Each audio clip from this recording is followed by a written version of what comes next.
as you all know, I'm sure the news has gotten to you by now that the United States has engaged in military action against what they're calling narco-terrorists in boats who are leaving Venezuela to head to other Caribbean islands, where they're targeting these boats and destroying these boats. And back in September, news broke. I think it was the Washington Post that broke it, that one of these boats was hit. This is just an image that came from YouTube. There's no violence depicted in this image, but the boat was hit, and then it was hit again. Basically, it was hit again. There were survivors in the water at the time. Depending on who you talk to, the boat was on fire. That's Pete Hegseth said that. Or the boat was capsized. A senator said that. But there were two survivors in the water. And again, depending on who you talk to, one will say they were trying to right the boat so that they could take their drugs and continue on their journey. Others will say they were trying to right the boat to save their lives. Others will say they were trying to radio in other narco-terrorists to come and do their thing. Now, in this particular case, the thing that happened back in September,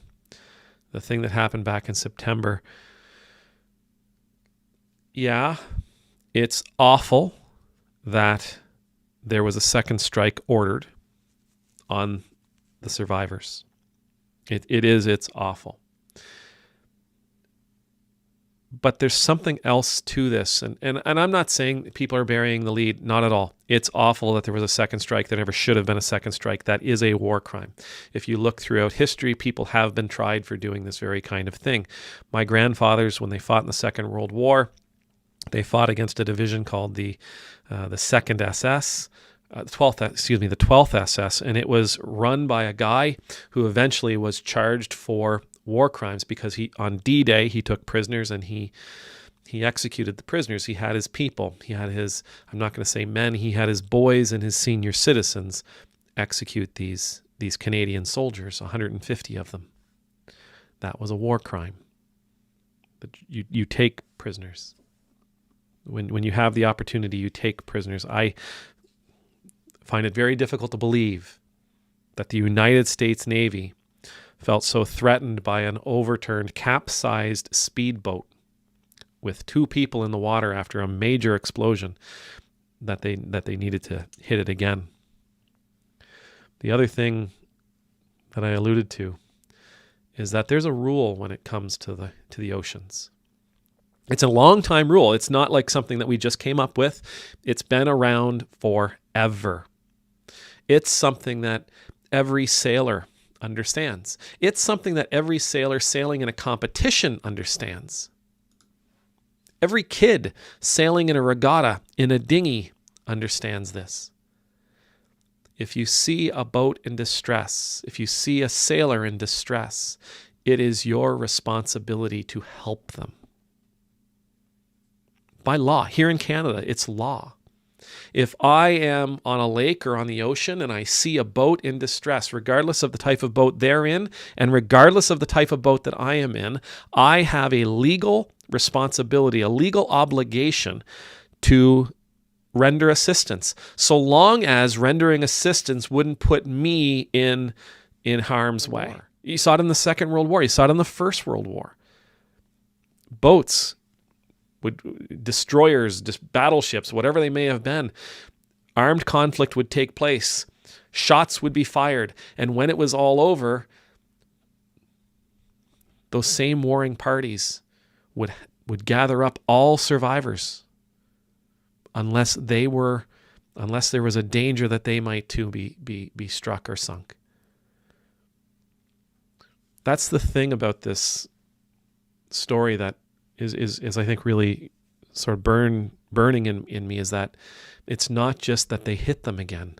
It's that they didn't provide assistance.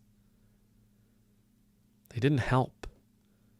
And I know, I have no idea who these generals are and who these admirals are. I have no idea who the sailors were that actually fired the missiles or anything else like that. But from a Christian perspective, there's no excuse. When we see someone When we see someone who has been harmed, we are supposed to render assistance. When we see someone who's in trouble, we are supposed to render assistance. When we see someone who's in danger, someone who is injured, we are supposed to render assistance. It doesn't matter who they are. It doesn't matter if we like them. It doesn't matter if they're a criminal or not. It doesn't matter if they have even harmed us. If we aren't in any kind of life-threatening danger, by providing that assistance, we're supposed to provide the assistance. That's a really difficult thing to swallow. I understand that, because I know that there are people in this world that you may not want to help because of what they've done to you, because of what they represent to you, because of what they said, because of what you've seen them do to others. I get that.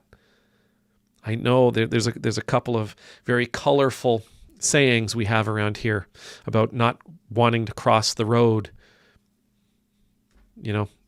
and do something even if they were on fire. But it is our responsibility. That person is created in the image of God. If I am created in the image of God, that person is created in the image of God. It doesn't matter if they sell drugs or not. It doesn't matter if they've been convicted or not. It doesn't matter if they mean to do me harm. If they were on their way to do me harm, and when they find themselves in that danger, it's my responsibility to help take care of them, to provide for them, to bring them to safety. We can't be like that. I know that sounds really silly of me. Of course, Ed, we can't be like that. But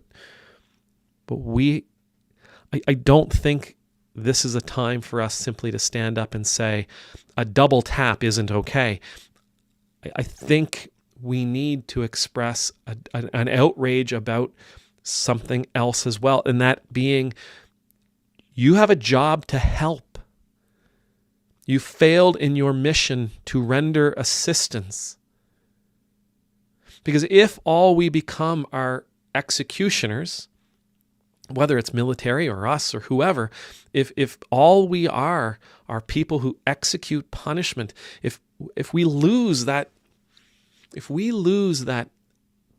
sense of humanity within us, if we lose that part of ourselves that has a desire, that is connected to the other, and we want to help the other, if we lose that, God, what is left of us? And I think that's the fear here for me. It's not just that, oh, well, they did this horrible thing. It's that we're pushing the line further. We're not only making it okay to attack people who are vulnerable in the water. We're making it okay not to help. We can't become like this. That's not Christian of us, and it's not human. It's not. To live like that is to relinquish our humanity. To be willing to say, well, I'm not going to help them because they have it coming, or, oh, well, I'm not going to help them because they're this or they're that. They're narco-terrorists. To say and believe such things is to relinquish a large part of what it is that makes us human, let alone a large part of ourselves that makes us Christians. Every sailor knows. Every sailor knows you provide assistance when someone is in jeopardy, regardless of whether or not your actions place them in jeopardy. You render assistance. They stop being combatants. They're just sailors like you. They're just boaters like you at that point. They're just humans like you.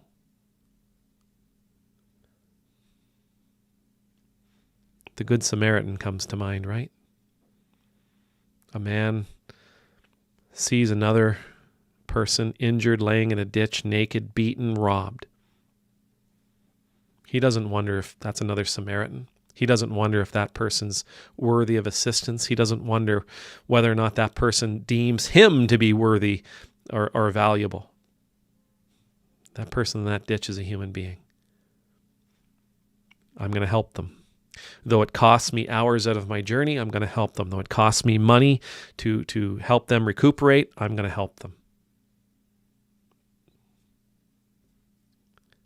To do anything less, let alone worse, is for us to take a huge step back, evolutionarily speaking.